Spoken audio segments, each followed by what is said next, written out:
특별히 하나님께서 오늘 우리에게 주시는 말씀의 제목은 왜 남겨두셨을까라는 제목입니다. 혹시 제목을 보시고 궁금하신 분들이 계신가요? 뭘 남겨주셨지? 이런 생각이 드신 분들이 계실 것 같은데요. 예수님을 진짜 만난 사람들에게 나타나는 공통적인 특징이 있습니다. 예수님을 만나는 방식이 다양하고 만남으로 말미암아 경험하는 일이 다양하지만 그 모든 사람에게 공통적으로 일어나는 일이 하나 있다고 생각되는데, 그게 뭐냐? 이것이면 족합니다, 이거면 충분해요 하는 마음이 찾아오는 겁니다. 예수님을 진짜 만나고 보면요, 그렇게 마음에 애타고 힘들었던 것들보다 더 큰 게 우리의 마음을 때립니다. 그래서 주님, 이거면 돼요, 이것이면 저는 괜찮아요 하는 마음이 찾아오는 것이죠. 그래서 찬송가 288장 예수로 나의 구주 삼고 이 찬양을 보면 어떤 가사가 있냐면 이런 가사가 있습니다. 세상과 나는 간 곳 없고 구속한 주만 보이도다. 세상에서 그렇게 내 마음의 중심에 붙잡고 있던 것이 어느 순간 희미해지고 나에게 찾아오신 주님의 사랑만 보이는 일이 우리 가운데 나타나는 거죠. 이게 예수님을 진짜 만났던 사람들의 특징입니다. 그런데요, 질문이 있어요. 우리가 그렇게 하나님을 감격스럽게 만나고 행복하고 그렇게 마음에 뜨겁고 다른 거 없어도 그렇게 마음에 만족으로 가득했던 그 순간이 그렇게 좋은데, 하나님 그때 우리를 딱 데려가시면 좋잖아요.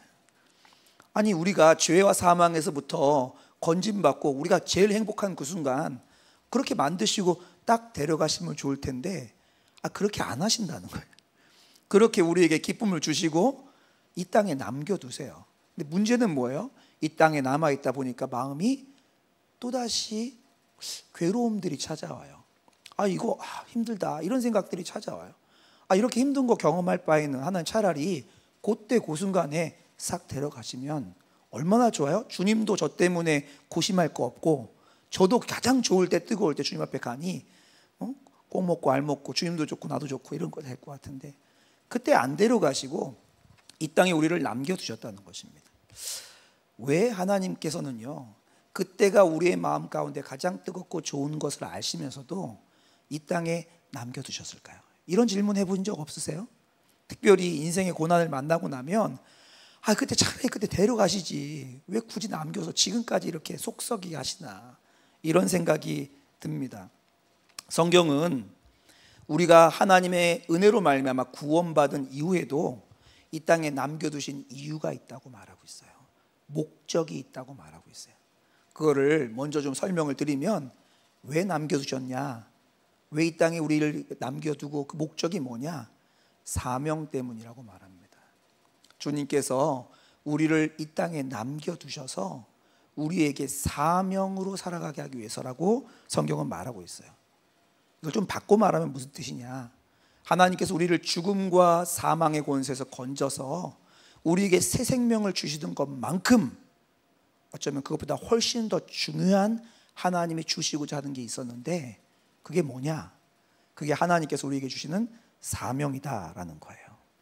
그렇다면 이 사명이 뭘까요? 벌써 들으니까 마음이 조금 답답하고 부담감이 올라오시는 분도 계실 텐데, 이 사명이 뭐냐라고 했을 때 거의 대부분의 사람들이 이 사명에 대해서 설명할 때 선택하는 구절이 오늘 본문입니다.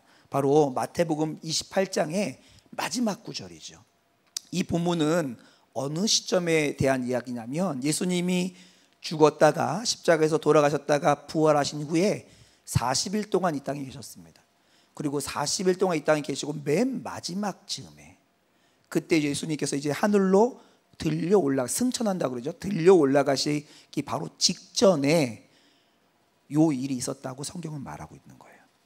그래서 주님께서 그 들려 올라가시기 직전에 우리에게 남기신 명령, 우리에게 남기신 부탁이라고 해서 요 마태복음 28장의 맨 마지막 세 절을 뭐라고 부르냐?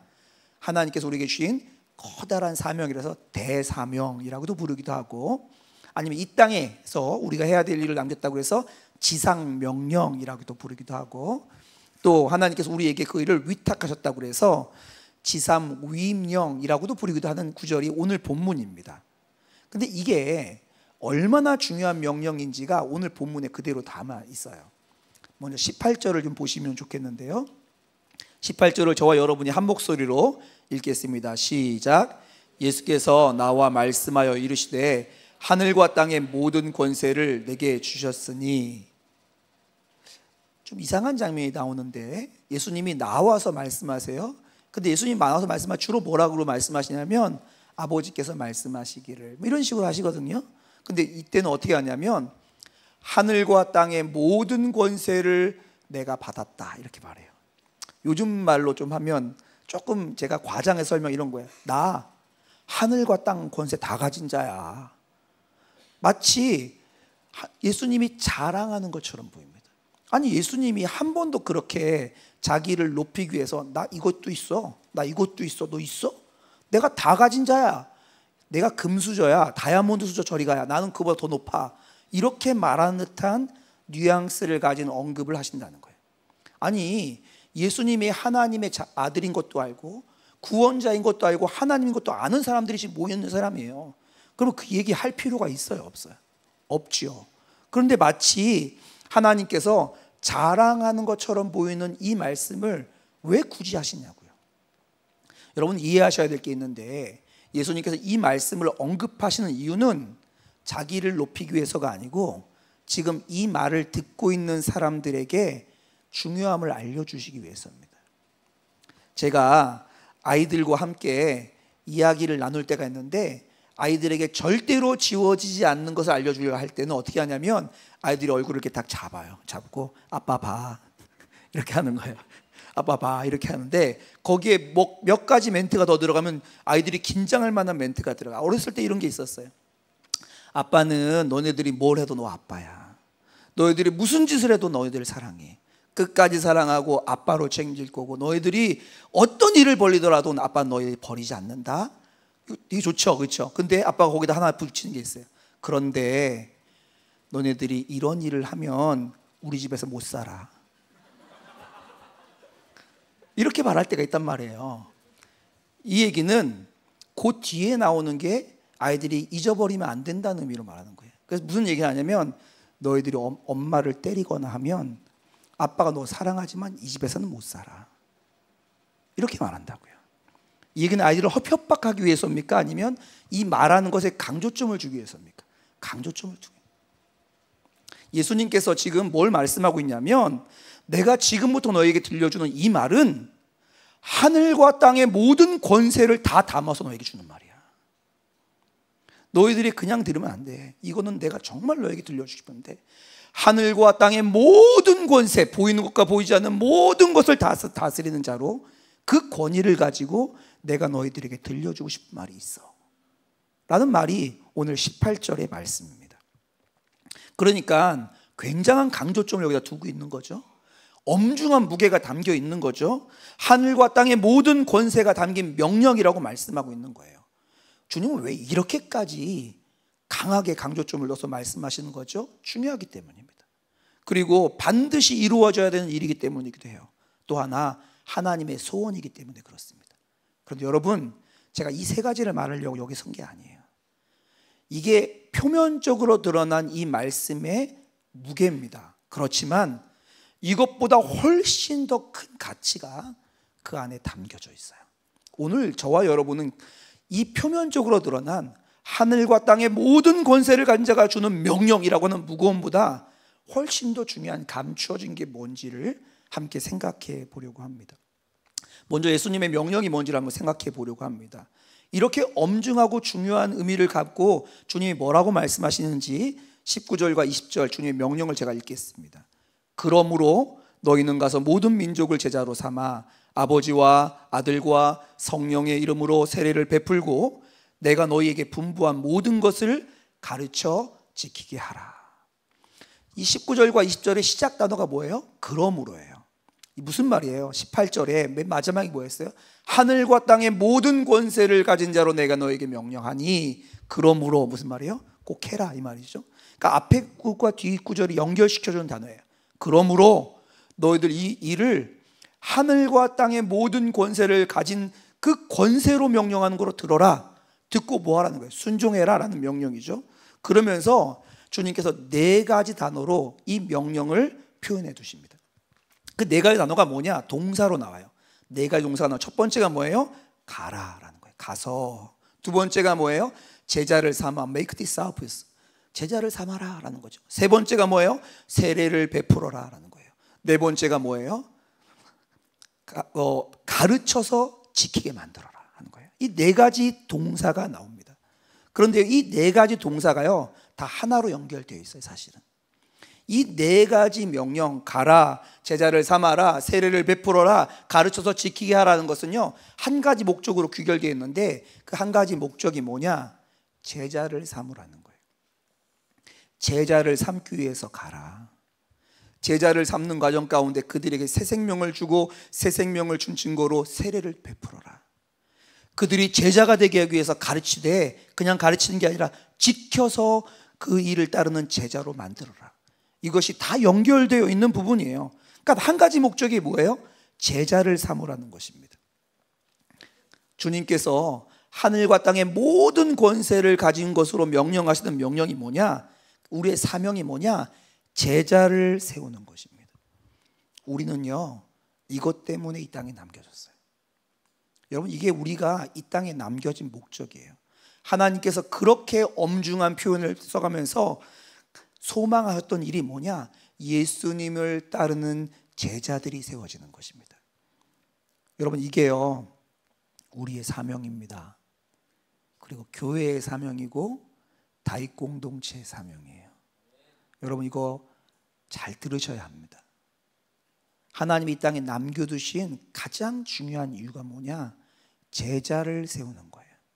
다윗 공동체 모임이 어떤지 모르겠습니다. 우리끼리도 어떤지도 모르겠습니다. 그러나 다윗 공동체 모임이 제자를 세우는 것과 연관이 없다면 죄송하지만 다윗 공동체 모임은 아무런 의미가 없습니다. 우리가 하는 수련회, 우리가 하는 어떤 행사들도 주님께서 이 땅에 남겨주신 이유가 뭐냐면 제자를 삼는 거예요. 여러분, 우리 다윗 공동체 오시는 분들이 최근에 계속 있는데요, 어떤 이유 때문에 오셨는지 모르겠지만 여기서 제가 미리 선포해 드립니다. 다윗 공동체는 이 주님의 이 사명 때문에 이곳에 모여 있습니다. 다른 거 기대하신 분들은 제가 다른 교회 소개시켜 드릴게요. 꽤 많아요. 골라서 가실 수 있어요. 근데 저희는 그것 때문에 모여 있는 곳입니다. 주님께서 이 사명으로 우리를 부르셨는데 그 대상이 누구냐? 제자를 삼으라. 대상이 누구라고 말하고 있어요? 대상은 바로 모든 족속을 제자로 삼으라는 거예요. 모든 족속이라는 족속의 단어는 에스노스라고 하는 단어입니다. 이게 무슨 단어냐? 모든 문화와 언어로 구별되어지는 민족을 말합니다. 그러니까 주님께서 대상을 삼으신 내 제자가 되어야 되는 사람들이 누구냐면 지금 주님을 모르고 주님에 대해서 무시하고 주님과 멀리 떨어져 있고 배운 것도 없고 야만적이고 사람들에게 별로 관심을 두지 않아도 되는 모든 민족들이 주님의 마음속에 담겨져 있는 겁니다. 이 얘기는 무슨 얘기예요? 제자가 되어라 라고 하는 주의 부르심 앞에 여기에 있는 여러분 한 명 한 명이 다 들어있다는 겁니다. 여러분 형편이 어떨지는 관계없습니다. 신앙생활을 몇 년 했는지, 학업의 능력 정도가 어떻게 되었는지, 지금 불리는 직책과 스펙이 뭔지 그런 건 관계하지 않아요. 모든 민족이 예수님을 따르는 제자가 되기 원하는 하나님의 마음이 여기 담겨져 있는 것이죠. 그런데요, 많은 사람들이 이 말씀을 오해합니다. 어떻게 오해하냐? 이 말씀을 읽으면서 이렇게 오해하는 거예요. 예수님께서 이 땅에 40일 동안 계시다가 하늘로 들려가시기 전에 갑자기 맞다 얘가 내가 말한다는 거 깜빡 까먹었다. 야, 너희들 나를 따르는 삶 살다가 선교도 해야 돼. 선교도 하고 선교에도 힘 좀 써야 돼. 교회가 그거 안 하면 안 된다. 야. 이렇게 말하는 거로 오해하는 경우들이 너무 많습니다. 올라가시기 직전에 말했으니까 깜빡한 거 추가해서 말한 것처럼 생각되어지는 거죠.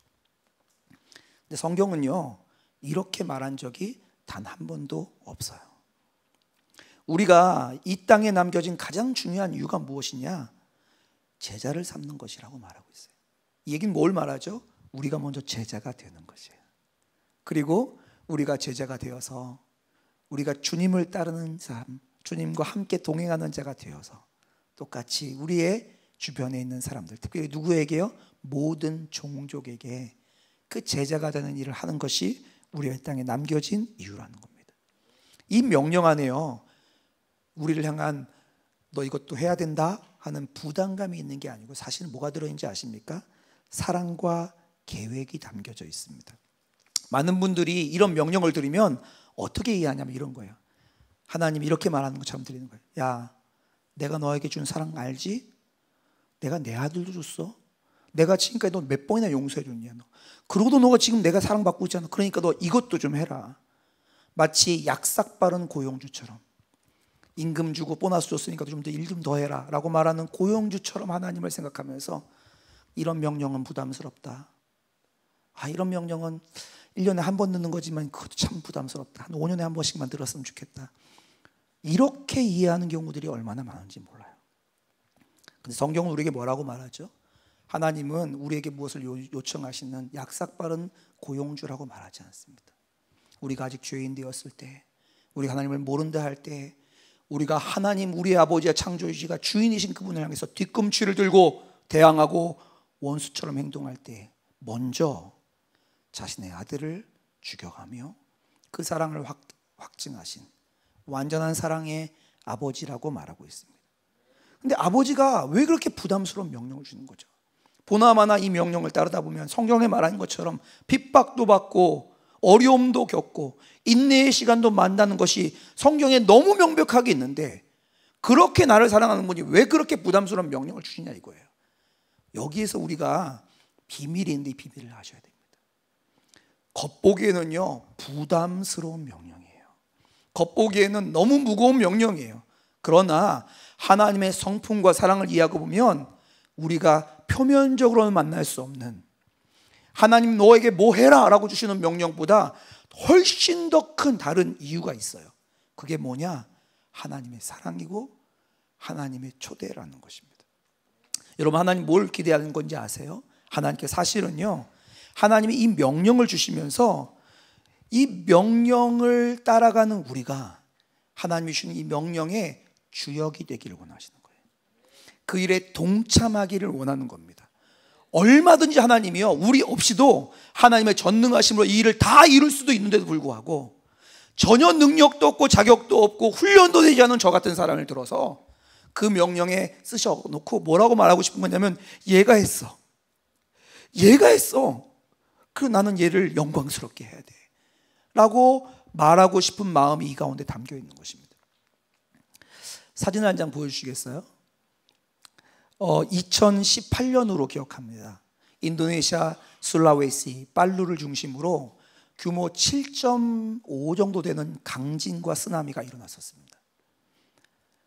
보시면 알겠지만 도시 하나가 초토화됐어요. 여기에 갔을 때 제가 언제냐면 쓰나미가 일어나고 일주일이 되지 않는 시점에 제가 갔습니다. 무슨 일이 있었냐면 시체들이 썩고 있었어요. 공식적으로 발표한 사망자 수만 4천 5천 명이었고요. 실종자는 사망주소에 포함시키지 않았으니까 몇만 명이 죽었습니다. 도시가 시체 썩는 냄새로 가득했습니다. 여기에 제가 인도네시아 선교사로 있었기 때문에 긴급 구호팀과 함께 들어갔습니다. 근데 이때 제가 누굴 데려가는지 아십니까? 제 중학생 아들을 데리고 갔어요. 잠잘 때도 별로 없어요. 식료품 구하기도 어려워요. 가면 고생만 해요. 가면서 저희 만난 사람들은 군인과 통제하는 경찰들이었고 계속적으로 검문을 받아야 됐고, 거기는 강도들이 있었고 도시는 무너지고 도로는 막히고 그 찰나에도 돈을 뜯어내려고 하는 사기꾼들과 협작꾼들이 가득한 그곳에 중학생 저희 첫째 아이들을 데리고 왔습니다. 고생하는 게 뻔해요. 아빠의 제가 미쳤나요? 왜 데리고 갔을까요? 인생에 이런 곳에 가서 하나님을 위해서 일하는 것이 얼마나 영광인지 알기 때문에 내 아들이 거기 가서 그걸 경험하고 그걸 누렸으면 좋겠다. 아빠가 평생에 줄 수 있는 선물 중에 가장 중요한 선물이 되지 않을까 싶은 마음으로 제 첫째 아이를 데려갔습니다. 힘들었습니다. 고생 많이 했습니다. 진짜 여러 가지 복잡한 일들을 겪었습니다. 하나님의 마음이 지금 이거예요. 물론 이 명령을 따라가는 것이 고생스럽다는 걸 하나님이 아시지요. 아세요. 이 안에 핍박도 있고 환난도 있고 인내를 맞아야 되는 일이 있는 걸 아십니다. 근데 하나님이 왜 여기다 우리를 가라라고 부르셨냐고? 이 일이 그저 고난과 힘듦과 대가줄만 있는 게 아니고 그것에 감춰진 영광이 있기 때문에, 그것에 그 명령의 부담감보다 비교할 수 없이 큰 하나님의 놀라운 감춰진 영광이 있기 때문입니다. 연약하고 모자라고 자격 없는 저 같은 사람을 통해서라도 하나님의 그 영광에 동참하기 원하시는 하나님의 사랑이 있는 것이죠. 이것이 2000년 전에 주님께서 그의 제자들을 향해서, 지금 너무 두려워서 벌벌 떨며 다락방에 숨어 있는 그 제자들을 향해서 주님이 주신 명령이고, 지금 2025년 우리를 향해서 주님께서 부르고 계신 명령인 것입니다. 여러분, 하나님께서 이것이 우리를 향해서 주는 부담감이 아니고 초대이고 사랑은 이유가 또 있어요. 왜 그게 사랑이고 초대인지를 성경은 기록해 두었습니다. 20절 하나님 주셨던 명령, 그 바로 다음 절을 제가 보겠습니다. 마지막 명령 이렇게 되죠. 내가 너희에게 분부한 모든 것을 가르쳐 지키게 하라. 볼지어다 내가 세상 끝날까지 너희와 항상 함께 있으리라 하시니라. 이 하나님의 명령 바로 다음에 조금도 쉼표를 두지 않고 바로 뭐가 나와요? 하나님의 놀라운 약속이 나옵니다. 근데 이 약속은요, 내가 너랑 함께 할 거야, 가봐 도와줄게, 이런 게 아닙니다. 앞에도 엄중한 명령이었는데 엄중한 명령보다 훨씬 강조점이 많이 들어있어요. 3번이나 하나님께서 일부러 강조, 이 강조를 3번이나 넣어놓습니다. 이게 뭐냐? 첫 번째 뭐예요? 볼지어다예요. 제가 제 아들의 얼굴을 딱 잡아갖고 아빠 봐 이렇게 한 것처럼 주님이 볼지어다, 주목, 내가 꼭 너에게 들려줄 게 있어, 이건 너희가 정말 잃어버리면 안 돼, 볼지어다 라고 말씀하시는 거예요. 두 번째 뭐라고 말씀하십니까? 내가 너와 함께 할기라, 이렇게 말씀하시면 끝일 텐데 뭐라고 강조하시냐면 세상 끝날까지, 세상 끝날까지. 이 말은 무슨 말인지 아십니까? 안 하셔도 되는 말을 하신 거예요. 왜요? 무슨 말이냐? 무슨 일이 있어도, 어떤 일을 만나도, 너희가 상상으로 실제로 가능할 수 있는 모든 가능성을 다 못해서 만나는 그 어떤 일을 만난다 할지라도 세상 끝날까지 나는 너를 함께 할 거야. 3번째 강조가 뭡니까? 항상. 어려운 순간에만이 아니에요. 괜찮은 순간에도, 우리가 마음 놓고 좀 쉬는 순간에도, 우리는 마음의 긴장을 푸는 그 순간에도 항상, 절대 한순간도 너희를 버리지 않을 거야, 너희를 방치해 두지 않을 거야, 모든 것을 내가 책임진다. 항상. 저 중학교 아이를 데리고 가면서 제 마음은 어디에 있었을까요? 제 아들에게 있었죠. 한순간도 그 아이를 내려놓지 않았죠. 저랑 비교할 수 없는, 저는 잠잘 때는 잠잤어요. 근데 주님은 항상 내가 너희와 함께 하겠다고 말씀하십니다. 여러분, 이 3번의 강조, 볼지어다, 세상 끝날까지, 항상이라는 강조의 표현들은요, 사실은 뭔지 아십니까? 주님의 의지예요. 주님의 약속인 거예요. 주님께서 우리에게 명령을 주면서 가라, 제자를 삼아라라고 말씀하시는 그 순간에 주셨던 강조점보다 훨씬 더 큰 강조점이 여기 들어있어요. 내가 반드시 떠나지 않고 마지막까지, 끝까지 책임질 거야. 이것이 주님이 우리에게 주시는 그 확증이고 확증인 것입니다. 비교할 수 없이 크신, 명령과는 비교할 수 없이 크신 하나님의 그 약속과 하나님의 그 결단의 엄중함이 하나님의 명령 가운데 바로 들어있는 것입니다. 이렇게 말씀하시는 거예요. 넌 그저 나와 함께 하기만 하면 돼. 그러면 나는 모든 길을 책임질 거야. 넌 그저 내가 있는 그 자리에 함께 있기만 하면 돼. 그러면 난 반드시 은혜와 역사로 너의 삶을 인도하고 승리케 할 거야. 이것이 주님이 우리에게 주신 약속입니다. 명령의 약속이에요. 그러니요, 오늘의 본문의 뉘앙스는요, 부담스럽지, 그래도 꼭 해라, 이런 게 아닙니다. 주님의 놀라운 사랑과 축복이 담겨있는 초대인 거죠. 여러분, 이것이 우리를 이 땅에 남겨둔 일이에요. 그 남겨둔 사명의 이유입니다. 사명은 우리를 부담스럽게 하고 우리를 무겁게 만들고 우리를 죽이려 하는 게 아니고 실제로 뭘 하고 싶은 거예요? 정말 좋은 걸 주시고 싶은 거예요. 그런 의미에서요, 우리가 예수 믿었는데 예수 믿고 나서도 사명의 길을 걸어가 본 적이 없다. 난 평안한 게 좋아요, 목사님. 그런 부담스러운 건 싫어요. 그저 평평한 길을 걸어가면 그것으로 좋게 한다면 죄송하지만 그것이 불행이에요. 여러분, 사명의 길을 걸어가지 않으면요, 절대 주님께서 주시고 싶은 것을 못 경험하는 것들이 있습니다. 예수 믿고 그렇게 좋았는데 지금도 그렇게 나쁜 건 아닌데 뭔가 나에게 결핍이 있는 것 같아. 그만큼은 안 되는 것 같아 하다면 점검해 보셔야 할 게 있는데, 내가 사명의 자리에 있는지를 점검해 보셔야 됩니다. 여러분, 제가 첫째 아이들을 거기 데려갔잖아요. 되게 힘든 자리였거든요. 그리고 나머지 3명의 아이들은 어디 있었냐면 저희 집에 놀고 있었어요.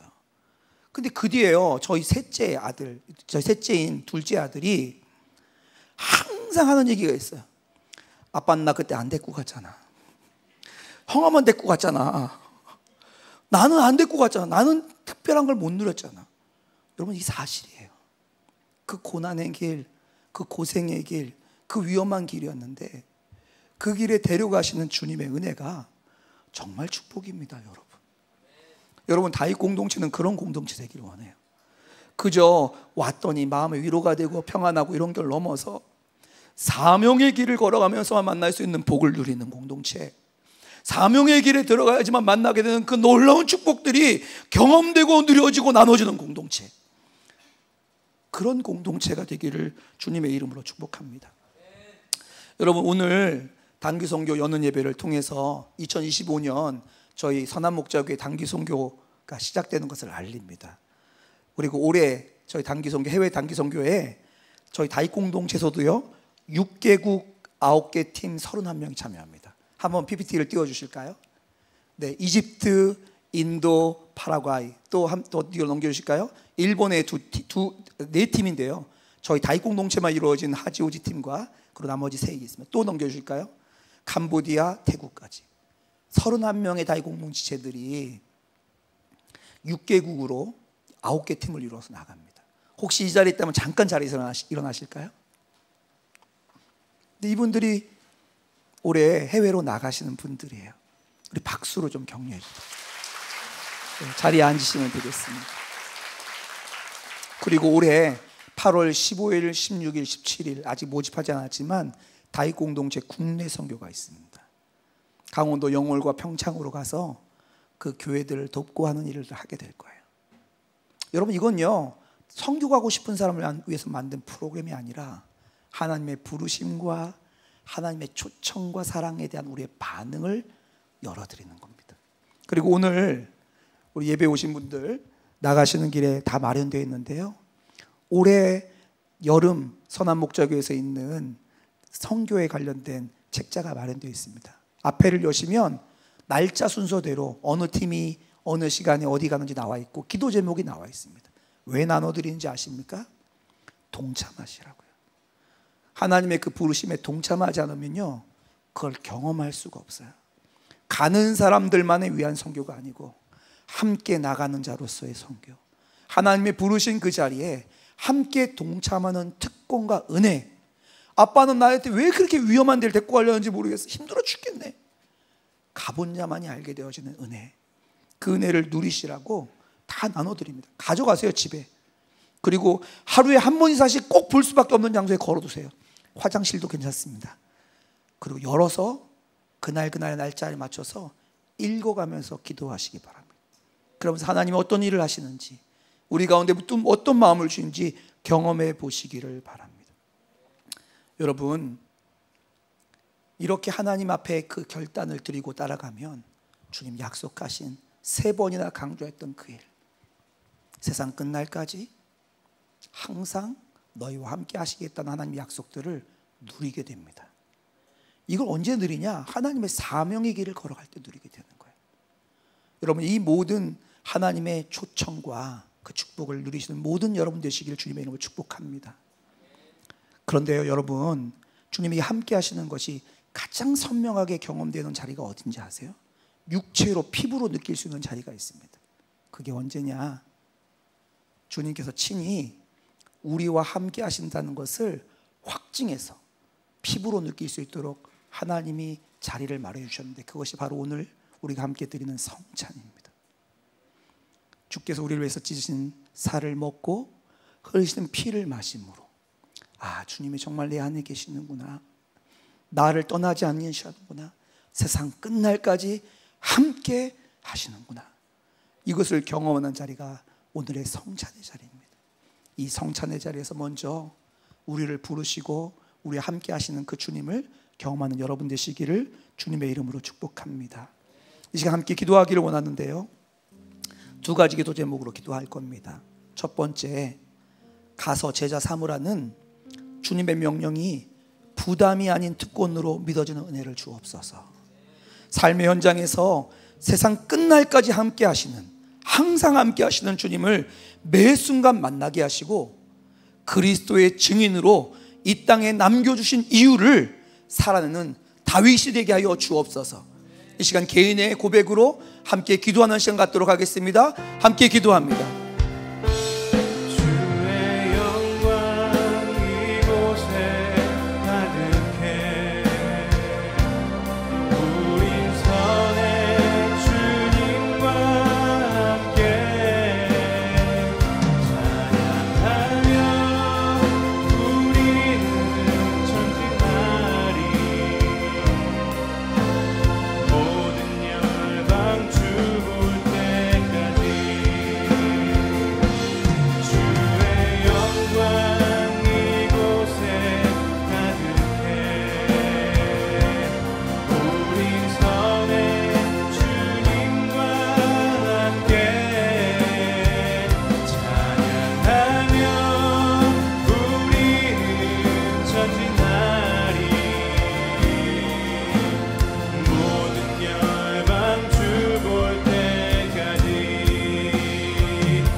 주께서 잡히시던 밤에 제자들과 함께 마지막 식사를 하실 때 주께서 떡을 들어서 그 떡을 제자들에게 떼어 나눠주시며 말씀하셨습니다. 이것을 받아 먹으라, 이것은 너희를 위하여 찢기는 내 몸이라 라고 말씀하셨습니다. 또 잔을 들어 축사하시고 제자들에게 나눠주시며 말씀하셨습니다.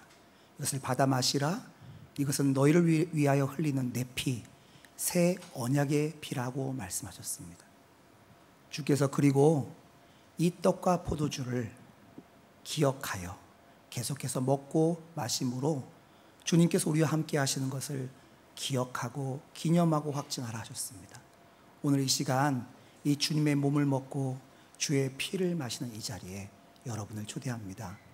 먼저 떡을 떼시며 함께 주님의 몸에 동참하는 일을 할 텐데요, 떡을 받으신 그 자리에서 바로 먹지 마시고 말씀을 묵상하고 함께 먹도록 하겠습니다. 나는 하늘에서 내려온 살아있는 떡이니 사람이 이 떡을 먹으면 영생하리라. 내가 줄 떡은 곧 세상의 생명을 위한 내 살이라 하시니라. 우리가 축복하는 바 축복의 자는 그리스도의 피에 참여함이 아니며 우리가 떼는 떡은 그리스도의 몸에 참여함이 아니냐. 떡이 하나요 많은 우리가 한 몸이니 이는 우리가 다 한 떡에 참여함이라. 친히 나무에 달려 그 몸으로 우리 죄를 담당하셨으니 이는 우리로 죄에 대하여 죽고 의에 대하여 살게 하려 하심이라. 그가 채찍에 맞음으로 너희는 나음을 얻었나니 사랑하는 자들아 우리가 서로 사랑하자. 사랑은 하나님께 속한 것이니 사랑하는 자마다 하나님으로부터 나서 하나님을 알고 사랑하지 아니하는 자는 하나님을 알지 못하나니 이는 하나님은 사랑이심이라. 하나님의 사랑이 우리에게 이렇게 나타난 바 되었으니 하나님이 자기의 독생자를 세상에 보내심은 그로 말미암아 우리를 살리려 하심이라. 여러분을 위해 주신 우리 주 예수 그리스도의 몸이 여러분을 영생에 이르도록 보호해 주십니다. 그리스도께서 여러분을 위해 죽으셨음을 기억하면서 믿음과 감사로 이 떡을 받으시기 바랍니다. 이것은 여러분에게 주시는 주님의 몸입니다. 아멘. 이제 주님께서 우리에게 주시는 피를 함께 나누도록 하겠습니다.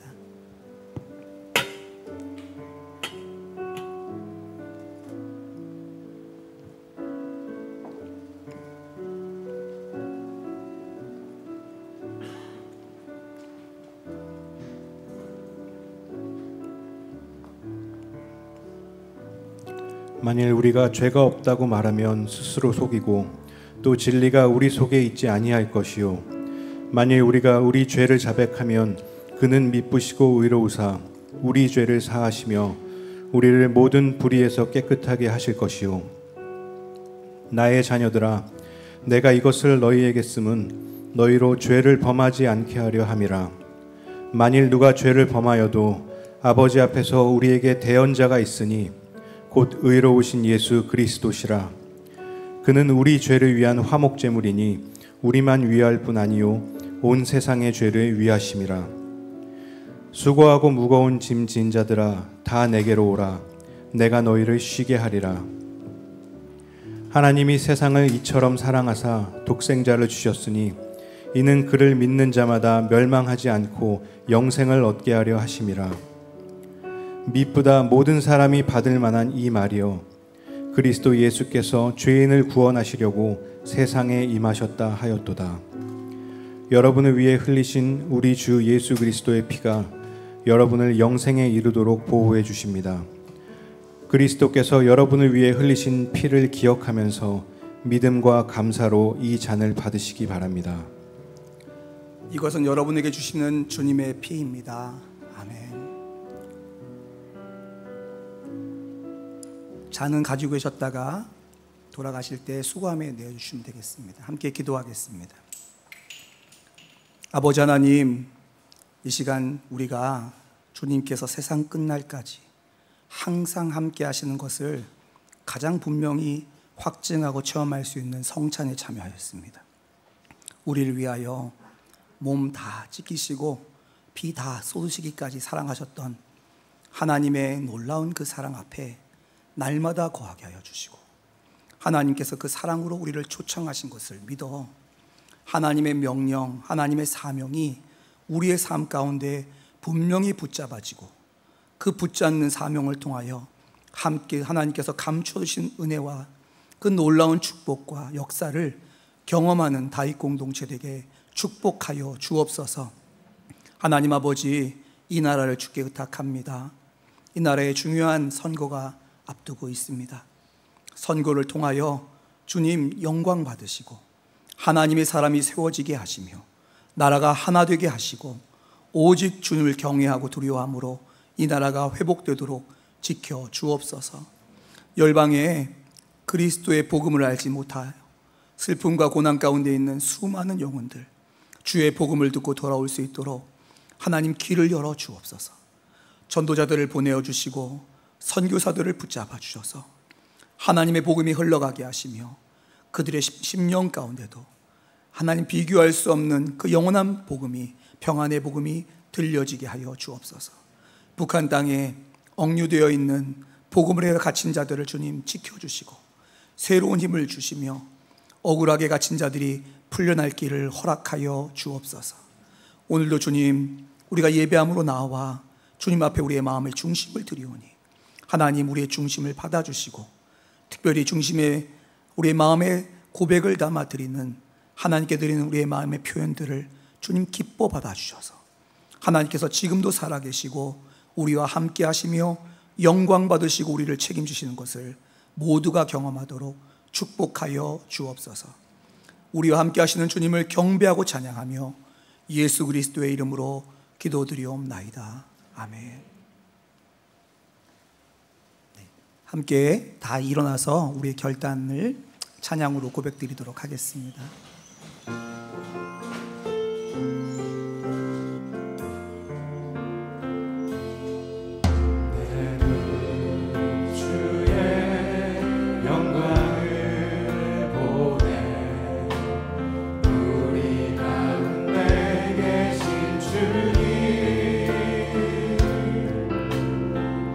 빛난 영광 온 하늘 덮고 그 찬송 온 땅 가득해